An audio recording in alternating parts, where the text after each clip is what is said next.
माझ्या स्वतःच्याच बागेतलं तुम्हाला एक उदाहरण दावतो आहे एका झाडाचं. तर मी थोडंसं फवारणीला हलगर्जीपणा केला. तर बघा काय काय ठिकाणी माझ्यासुद्धा बागामध्ये असं एकदम डोळ्याला न जे अरे माझ्या स्वतःच्या बागेत एक मी निरीक्षण केलं बरं का. तर बघा मिलीबगचं प्रमाण फवारण्या एकच फवारणी फक्त थोडा हलगर्जीपणा झाला आहे. तर फुलाच्या पाठीमागल्या बघलेला बारीक एकदम डोळ्याला न दिसण्याजोगं एकदम, तरी पण मी दाखवण्याचा प्रयत्न करतो आहे. मिलीबग आहे. तर आता याला फवारणी घेणं गरजेचं आहे.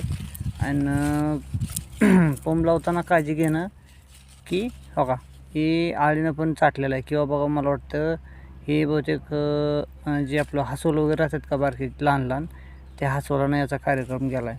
तर हे असले फळ आपल्या मार्केटला चालत नाही, म्हणजे मॉलला म्हणा किंवा मग व्यापाऱ्याला हे असलेलं चाटलेलं फळ घेत नाहीत. तर काळजीपूर्वक थोडंसं हे करताना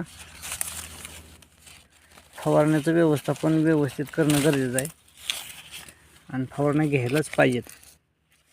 बाकी आहेत बरं का फळं, बाकीचे सगळे व्यवस्थित आहेत, बाकी काय नाही. पण काय काय ठिकाणी झालं आहे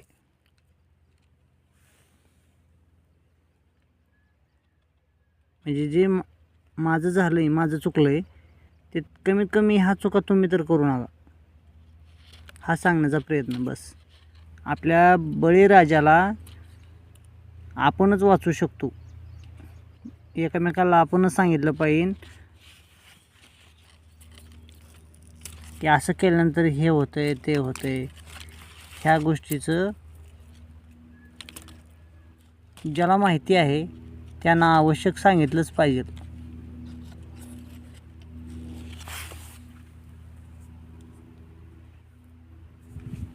जास्तीत जास्त सबस्क्राईब करा आणि फॉलो करा, जेणेकरून तुम्हाला असे नवनवीन व्हिडिओ आणि जे काय शेतीतल्या काय बारीक सारीक ज्या गोष्टी आहेत हे तुमच्यापर्यंत पोहोचवण्याचा प्रयत्न करणार आहे. हे असे डाग जे आलेले आहेत का नाही, हे डाग कशाचे आहेत हे मला पण अजूनपर्यंत समजलं नाही बरं का. काय तुम्हाला जर समजले कशाचे आहेत तर जरूर मला कमेंटमध्ये सांगा की नेमकं डाग कशामुळे पडतात. आता औषध वगैरे तर काही जास्त प्रमाणात झालेलं नाही बरं का, किंवा याच्यामध्ये स्टिकर वगैरे काय वापरलेलं नाही. तुम्हाला काय अनुभवातून काय माहीत असेल तर जरूर सांगा, जेणेकरून मला पण याच्यामध्ये सुधारणा काय करता येईल.